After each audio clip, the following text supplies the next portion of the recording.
Entralloimen pantes, hosoi pugonai punoletron, oikoiesan.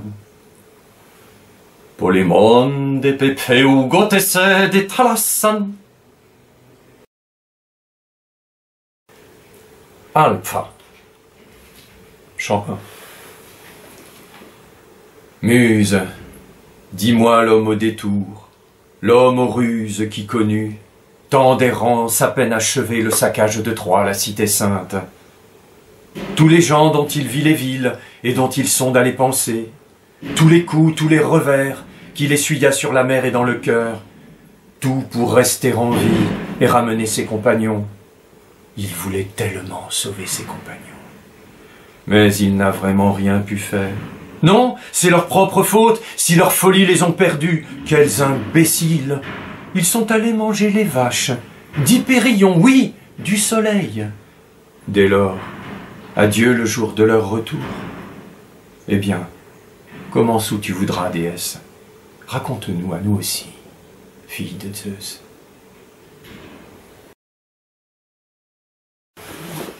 Entralloimen pantes, hosoi pugonai punoletron, oikoiesan, polemon de pepeu gotese de talassan, ton doion, nosto que cremenose de gunaikos, num fe potnieru que calupsa diatean, in spessi glapfuraisin, lilaiomene posineinai.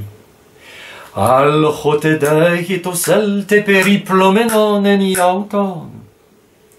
Ton hoi peklos anto teoi voi condene vestai, e zitraken, ouden tape pugmenosei en aetlon, kai meta hoisi piloisi, teoi dele airon hapantes, nos pi poseidaonos, odas perces mene ainen, antiteoi oduse viparos engaian hikestai.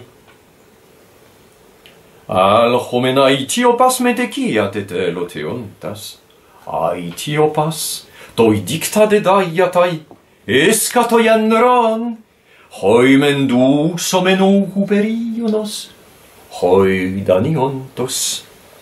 Antion tauronte kai arneion hekatomben, ent hogeterpeto daiti paremenos, hoi de alloi, stenos enim megaroisin olympiu atroiesan. Toisi de muton erke pater andronte teonte. C'est Zeus qui parle. Nes atogar katatumon amumonos aigistroio, ton ragamemnon ides teleclutos ectanorestes.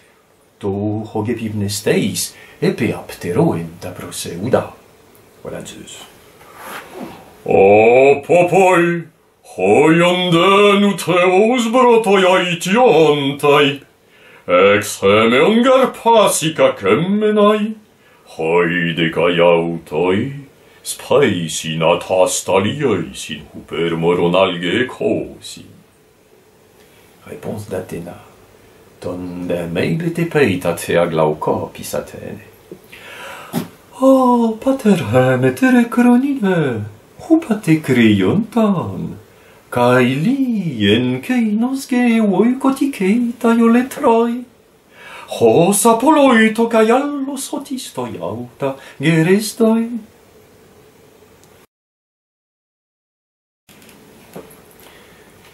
Psy, chant 23. Ma terrible chérie, vraiment c'est toi, de toute la gent féminine, que les dieux de l'Olympe ont doté du cœur de loin le plus endurci. Tu en connais, toi, une autre femme, pour avoir le cran, oui, le cœur, de se tenir comme ça, loin de son mari, après tout ce qu'il a souffert, quand il revient presque 20 ans plus tard chez lui, dans sa patrie. Alors, ma bonne nourrice, va me préparer le lit. J'ai envie, même seule, tant pis, d'aller me coucher. Elle, tu l'as bien vue, elle a un cœur d'acier trempé. Pénélope a la sagesse de lui répondre ceci. Tu es bien dur. Non, je ne te prends pas de haut. Je ne te mésestime pas. Mais tu ne m'étonnes pas plus que ça. Je sais parfaitement quelle allure tu avais, le jour où tu quittas Ithaque sur ton navire au long grame. Eh bien, Euryclée, va donc lui installer son lit solide, en dehors de sa belle chambre, le lit qu'il a construit lui-même, hein, de ses mains. Oui, fais-le lui mettre là, son lit solide, et garnir de sa literie, de peaux, de couvertures de laine, et du plus joli couvre-lit. Vous avez entendu ces derniers mots pour tester son mari. Alors Ulysse explose. Quelle est habile son épouse. Écoutez-le. Quoi? C'est toi, ma femme, qui me plante ces mots, ces couteaux dans le cœur? Qui s'est permis de déplacer mon lit? Ah ça, j'aimerais bien l'y voir. Ce serait loin d'être une partie de plaisir. Même un dieu en personne, non? Même avec la meilleure volonté, tiens, aurait bien du mal à le changer de place. Alors un homme, un mortel, tu plaisantes, même en pleine jeunesse. Pas la force, non, pour le déplacer. Tu sais bien que j'ai caché un grand signe dans ce lit parfait.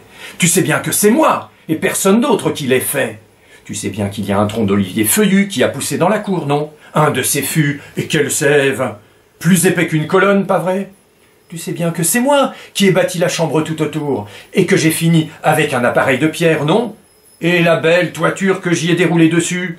Et les portes dont je l'ai munie? Du solide, non? Du bon assemblage? Et la ramure de l'olivier, tu te rappelles que je l'ai rasée, pas vrai? Et le tronc, je l'ai débarrassé de ses racines, non? Et raboté tout autour avec le bronze. Un vrai travail de professionnel, hein? Et parfaitement d'équerre, ce poteau que j'ai fabriqué. Et ça n'est pas fini. Après tout ce travail, le polissage, oui, jusqu'aux finitions. Ces marqueteries d'or, d'argent et d'ivoire, tu sais bien, non? Et la dernière touche, cette peau de bœuf, oui, couleur pourpre. Quel éclat! Ça ne te suffit pas comme signe? Alors je n'y comprends plus rien. Soit mon lit, tu m'entends, ma femme, est resté en place, soit c'est quelqu'un d'autre qui l'a bougé. Mais pour ça, il a dû couper par en dessous le tronc de l'olivier. C'est dit. Voyez-la, ses genoux se dérobent et son cœur l'abandonne. Elle est sûre. Elle a reconnu les signes que vient de lui décrire Ulysse. Elle pleure, elle court droit devant elle. Voyez ses mains attraper Ulysse par le cou et sa tête comme elle la couvre de baisers.